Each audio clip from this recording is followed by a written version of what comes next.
Hi, everybody. Welcome inside the Talking Elite Fitness studio. Tommy Marquez here, and I'll be joined shortly by our colleagues on site at the North America East Regional, Sean Woodland, Brian Friend, and Lauren Kalil. Semifinals are officially underway as day one of action for the teams got going in the East. And just as a refresher, what's at stake this weekend out in Orlando? We got 4 days of competition at the Orange County Convention Center. 11 women, 12 men, and 10 teams will ultimately earn the right to compete at the top of the sport in the CrossFit Games in Madison. All right, now let's welcome in the rest of our crew on site for the North America East semifinals as the equipment crew is drilling and building the rig behind them. Sean Woodland, Lauren Kalil, and Brian Friend. Lauren, we're going to start with you. It's the first day of semifinals. Can you give us a little vibe check of how things are going on site? You know, this is great. The athletes are excited to finally be back in person. The online qualifiers, it just doesn't do the sport justice.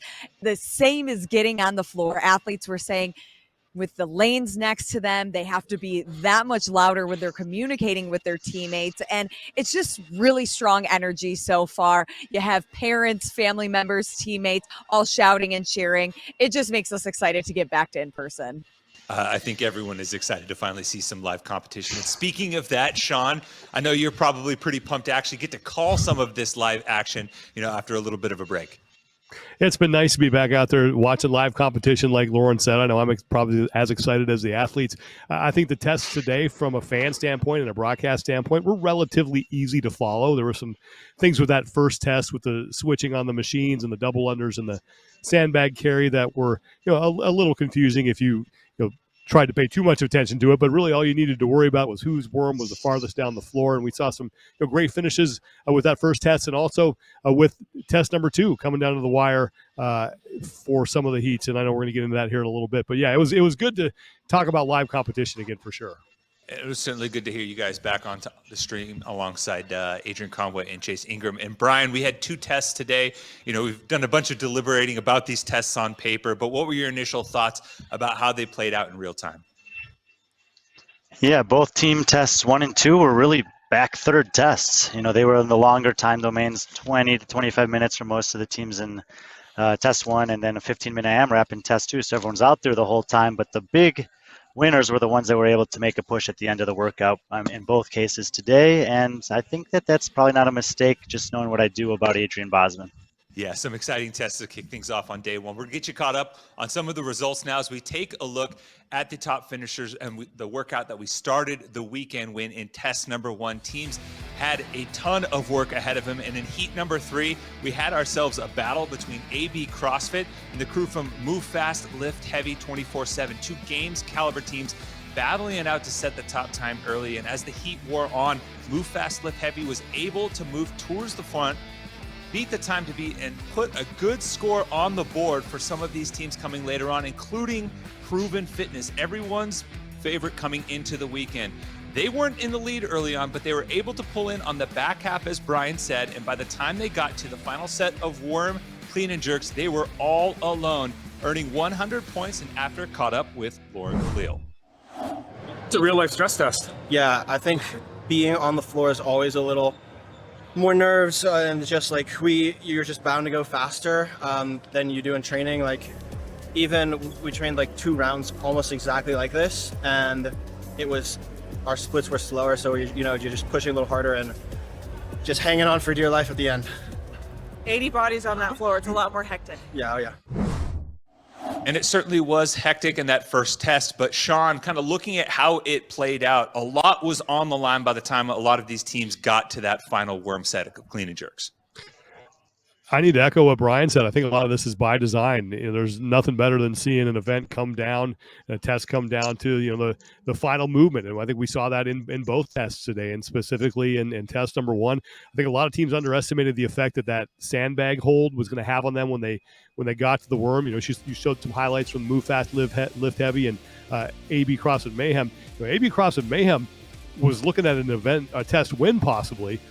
Had they not had a little bit of a meltdown there in the latter part of round number 4, they had some trips on the double under, having to put the bag down a couple of times, and that's what opened the door for Move Fast, Lift Heavy 24/7.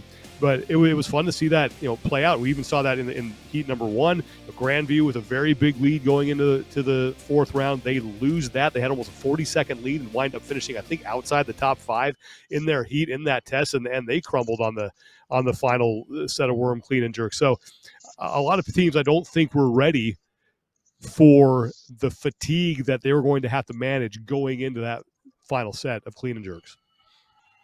And Lauren, you were on the ground talking to some of these athletes. Was the sandbag impact something that they echoed or at least shared the sentiment with Sean?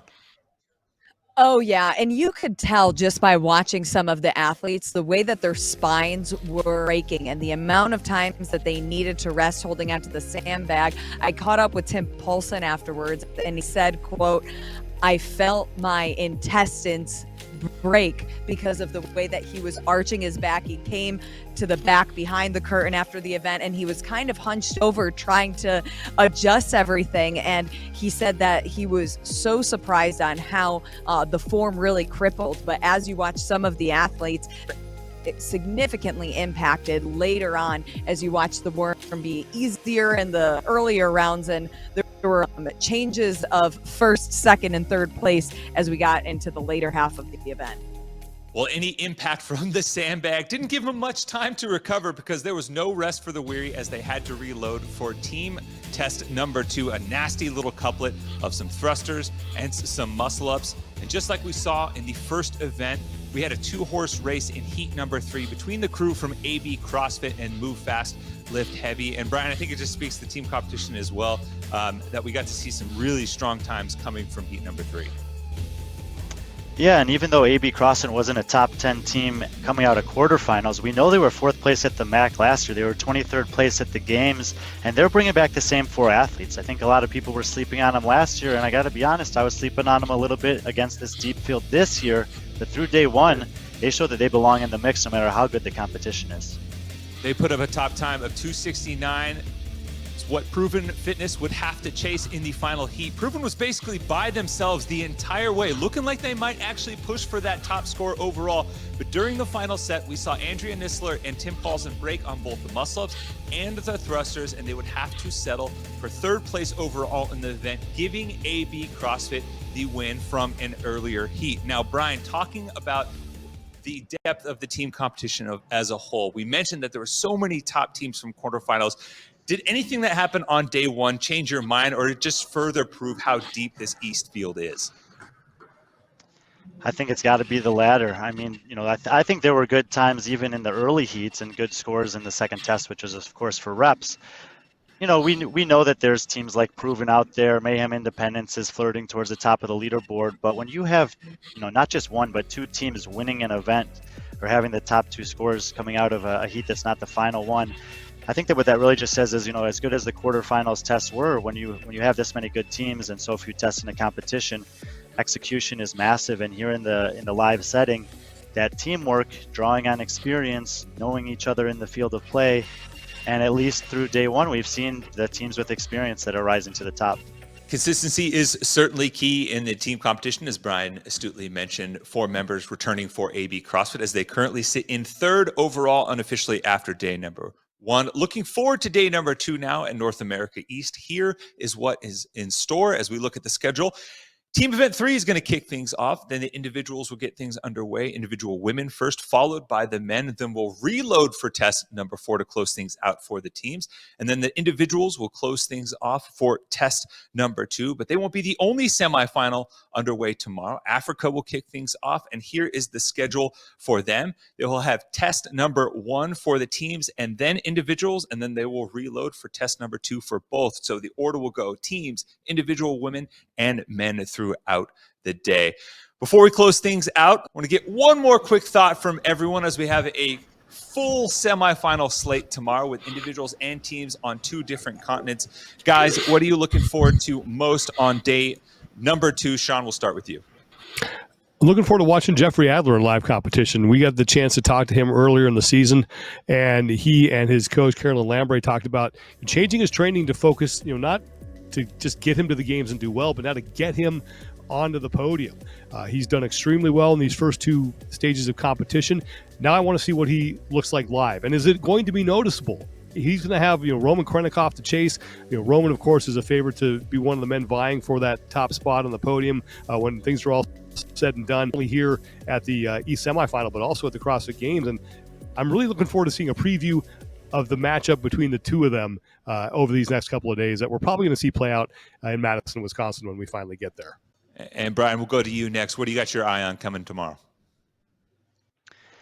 I think there's just a lot of opportunity in the women's field, not only in North America East, but also in Africa throughout this weekend to get a new face to the games and a winner out of the North America East region on the women's side that can ride a high going into the games later in the summer. So excited to see who rises up with that opportunity in front of them. All right, Lauren, finish off strong. We already have individual men teams and Africa. What do you got for me? Things to be excited about. I am most excited or most interested to see how AB CrossFit pushes some of these other teams. For me, it's kind of an unknown, but they impressed me with both event 1 and event 2 today. Now to the final heat where they're going to be neck and neck with teams like Proven. I can't wait to see them kind of push the pace, or hopefully push the pace with some of these other teams. A lot of action happening. I can't wait for day 2. Awesome stuff, guys. Thanks so much for chiming in. I know you guys had a full day out there at the North America East Regional. We'll be checking in with you guys all weekend long, but for now, go get some sleep. Appreciate it. That's going to do it for us here at the Talking Elite Fitness Studio and day number 1 of our semifinals coverage. We'll be back tomorrow to recap all of the action from day 1 of Africa as well as day 2 of the North America East semifinals. For Sean Woodland, Brian Friend, and Lauren Kalil, I'm Tommy Marquez. Thanks so much for watching, and we'll catch you tomorrow.